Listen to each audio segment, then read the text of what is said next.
అల్పపీడనం ప్రభావంతో తెలుగు రాష్ట్రాల్లోని పలు ప్రాంతాల్లో వానలు దంచికొట్టాయి. పలు జిల్లాల్లో భారీ ఈదురుగాలులు, పిడుగులు, వడగళ్ల వానలు కురిశాయి. దీంతో రైతులు తీవ్రంగా నష్టపోయారు. మరోవైపు అవసరమైతే తప్ప ఇళ్ల నుంచి బయటకు రావద్దని అమరావతి వాతావరణ కేంద్రం, విపత్తు నిర్వహణ సంస్థ హెచ్చరికలు జారీ చేసింది.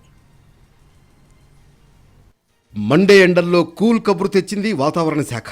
ఏపీ, తెలంగాణలో పలు ప్రాంతాల్లో తేలికపాటి నుంచి మోస్తరు వర్షాలు కురుస్తాయని భారత వాతావరణ శాఖ అంచనా వేసింది.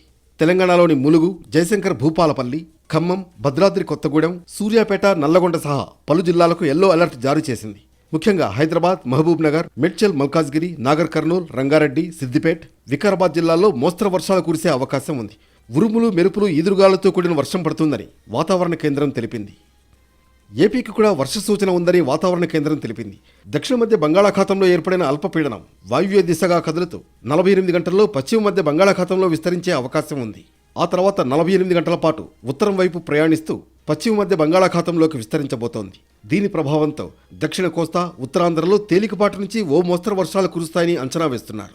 ఉరుములు, మెరుపులతో బలమైన ఈదురుగాలులు గంటకు 30 నుంచి 40 కిలోమీటర్ల వేగంతో వీచే అవకాశం ఉంది. దక్షిణ బంగాళాఖాతం మధ్య ప్రాంతంలో అల్పపీడనం అనుబంధంగా ఉన్న ఉపరితల చక్రవాత ఆవర్తనం సముద్ర మట్టం నుంచి 5.8 కిలోమీటర్ల ఎత్తు వరకు వ్యాపించి ఉంది. వచ్చే 24 గంటల్లో నైరుతి బంగాళాఖాతంలో వాయువ్య దిశలోను, ఆ తర్వాత ఉత్తర దిశలో కదిలి పశ్చిమ మధ్య బంగాళాఖాతానికి చేరుకునే అవకాశం ఉందని ఐఎండీ వెల్లడించింది.